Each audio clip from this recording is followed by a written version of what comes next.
ಮಾನ್ಯ ಕುಮಾರಸ್ವಾಮಿ ಅವರು ನಿನ್ನೆ ದೆಹಲಿಯಲ್ಲಿ ಪ್ರೆಸ್ ಮೀಟ್ ಮಾಡೋಂಥ ಸಂದರ್ಭದಲ್ಲಿ ಬಿಡದಿ ಟೌನ್ಶಿಪ್ಪಿನ ಬಗ್ಗೆ ಪ್ರಸ್ತಾಪ ಮಾಡೋಂಥ ಸಂದರ್ಭದಲ್ಲಿ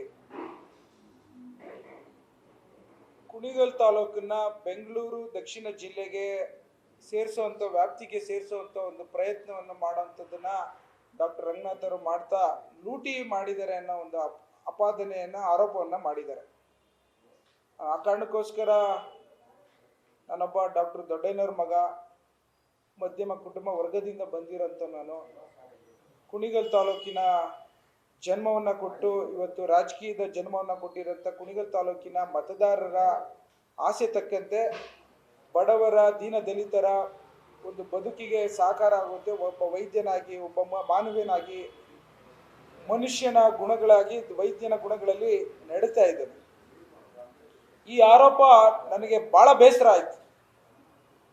ಇವತ್ತು ಅವ್ರ ಮನೇಲಿ ಏನೇ ವಿಚಾರಗಳು ಮಾಡಿದ್ರೂ ಸಹ ಯಾವುದೇ ಒಂದು ವ್ಯವಸ್ಥೆಯ ಬದಲಾವಣೆಗಳನ್ನು ನೀವು ನೋಡಿದ್ದೀರಿ. ಅದನ್ನು ಮಾಡಿದ್ರೆ ಎಲ್ಲದೂ ಒಳ್ಳೆಯದೇ.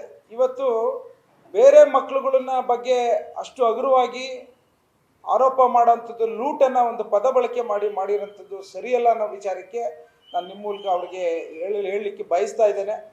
ಇವತ್ತು ಅವರಷ್ಟು ಅನುಭವ ಇಲ್ಲ. ಅವರು 2 ಬಾರಿ ಮುಖ್ಯಮಂತ್ರಿ ಆದವರು. ಅವರು ಮುಖ್ಯಮಂತ್ರಿ ಕೆಳಗಡೆ ನಾನೊಬ್ಬ ಶಾಸಕನಾಗಿದ್ದೆ. ನಾನು ಅಪಾರವಾದಂಥ ಗೌರವ ಇಟ್ಕೊಂಡಿದ್ದಂಥ ಸಂದರ್ಭದಲ್ಲಿ ಇವತ್ತು ಕಾಮಾಲೆ ಕಣ್ಣಿನಲ್ಲಿ ನೋಡ್ಕೊಂಡು ಲೂಟಿ ಅನ್ನೋ ಪದವನ್ನು ಬಳಕೆ ಮಾಡಿ ನನಗೆ ನೋವನ್ನುಂಟು ಮಾಡಿರೋಂಥದ್ದನ್ನ ಭಾಳ ಬೇಸರ ತಂದಿರೋಂಥದ್ದನ್ನು ನಿಮ್ಮ ಜೊತೆ ಹಂಚ್ಕೋತಾ ಇದ್ದೇನೆ.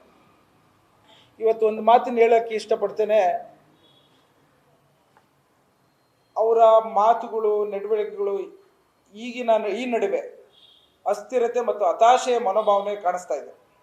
ಇವತ್ತು ನಮ್ಮ ನಾಯಕರಾಗಿದ್ದಂಥ DK ಶಿವಕುಮಾರ್ ಸಾಹೇಬರು ಪ್ರಬಲವಾಗಿ ಇಡೀ ರಾಜ್ಯದಲ್ಲೇ ಹಳೆ ಮೈಸೂರು ಜೊತೆಗೆ ಸೇರಿ ಇವತ್ತು ಅಭಿವೃದ್ಧಿಯ ಒಂದು ಪಥದಲ್ಲಿ ತೆಗೆದುಕೊಂಡು ಹೋಗ್ತಿರೋದನ್ನ ಅವ್ರ ಬೆಳವಣಿಗೆ ನೋಡಿ ಅವರು ಸಹಿಸದೆ ಹತಾಶೆ ಮನೋಭಾವದಲ್ಲಿ ಹೇಳಿಕೆಗಳನ್ನು ಕೊಡ್ತಾ ಇದ್ದಾರೆ.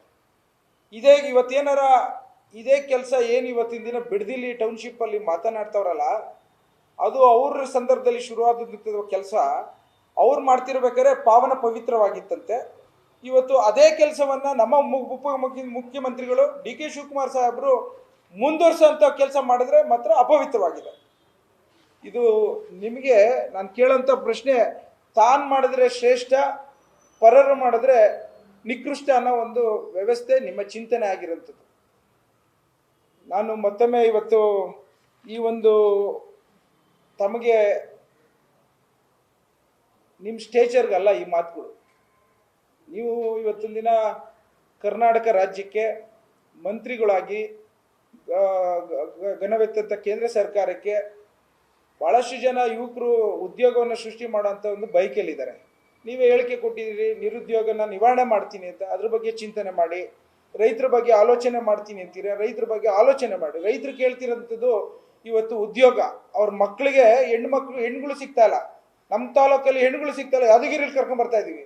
ಅದಕ್ಕೆ ಉದ್ಯೋಗ ಸೃಷ್ಟಿ ಮಾಡಲಿಕ್ಕೆ ಇವತ್ತು ನಾವು ನೀವು ಸೇರ್ಕೊಂಡು ಎಲ್ಲ ರೀತಿಯಲ್ಲೂ ಪ್ರಯತ್ನವನ್ನು ಮಾಡೋಣ. ಸುಮ್ಮನೆ ನಿಮ್ಮ ವಿಚಾರಗಳಲ್ಲಿ ವಿರೋಧ ಮಾಡೋರಿಗೆಲ್ಲದಕ್ಕೂ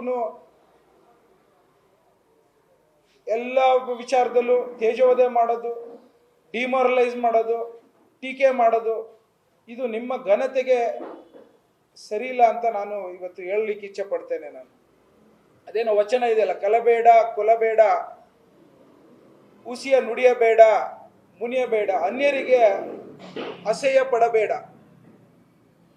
ಇವತ್ತೇನು ತನ್ನನ್ನು ಬಣಿಸಬೇಡ, ಇದೇ ಬಹಿರಂಗ ಶುದ್ಧಿ, ಅಂತರಂಗ ಶುದ್ಧಿ ಅನ್ನೋದೊಂದು ವಚನ ಇದೆ. ಅದನ್ನು ಅಳವಡಿಸ್ಕೊಂಡು ನಾವೆಲ್ಲ ಬದುಕೋಣ. ನನಗೆ ಭಾಳ ಬೇಸರ ಆಗಿದ್ದ ಮಾತನ್ನ ಇವತ್ತು ನಾನು ಜನರಿಗೆ, ಕುಣಿಗಲ್ ತಾಲೂಕಿನ ಮತದಾರ ಬಂಧುಗಳಿಗೆ ಭಾಳಷ್ಟು ಜಾಣರಿದ್ದಾರೆ. ಹೌದು, ಲೂಟಿ ಮಾಡಿದ್ದೀನಿ ಅಂತ ಹೇಳ್ತೀರಲ್ಲ, ಅವರ ಪ್ರೀತಿನ ಲೂಟಿ ಮಾಡಿದ್ದೇನೆ, ಅವರ ವಿಶ್ವಾಸವನ್ನು ಲೂಟಿ ಮಾಡಿದ್ದೇನೆ. ಆದರೆ ನಿಮ್ಮ ಚಿಂತನೆಯಲ್ಲಿ ಇರುವಂಥ ಲೂಟಿನ ನನಗೆ ಅದ್ರ ಬಗ್ಗೆ ನನಗೇನು ಗೊತ್ತಿಲ್ಲ. ಇವತ್ತು ನೀವು ಹಲವಾರು ಬಾರಿ ನಿಮ್ಮ ಮಾತುಗಳು, ನಿಮ್ಮ ನಡವಳಿಕೆ ಭಾಳ ವಿರುದ್ಧವಾಗಿದೆ. ನಾನು ತಿಳಿದಂಗೆ ನಿಮ್ಮಿಂದ ನಾವು ಅಪೇಕ್ಷೆ ಪಡೋಂಥದ್ದು ಏನು ಅಂತ ಅಂದರೆ, ಯಾವ ರೀತಿ ನಡ್ಕೋಬೇಕು ಅನ್ನೋ ರೀತಿ ನಿಮ್ಮ ಜೀವನ ಮಾದರಿ ಆಗಿರಬೇಕು, ನಿಮ್ಮ ಮಾತುಗಳು ಮಾದರಿ ಆಗಬೇಕು. ಆದರೆ ಯಾವ ರೀತಿ ನಡ್ಕೋಬಾರ್ದು ಅನ್ನೋ ರೀತಿಯಲ್ಲಿ ನೀವು ಹೋಗ್ತಾ ಇದ್ದೀರಿ. ದಯವಿಟ್ಟು ಈ ಥರ ಪದ ಬಳಕೆಗಳನ್ನು ಮಾತನಾಡಿ ನಮ್ಮಂಥ ಯುವಕರಿಗೆ ನೋವು ಮಾಡೋಂಥದ್ದನ್ನು, ತೇಜೋವಧೆ ಮಾಡೋದನ್ನು ನಿಲ್ಲಿಸಿ. ನ್ಯೂಸ್ ಫಸ್ಟ್ ನಿರ್ಭೀತಿಯಿಂದ ನಿಮ್ಮ ಪರವಾಗಿ.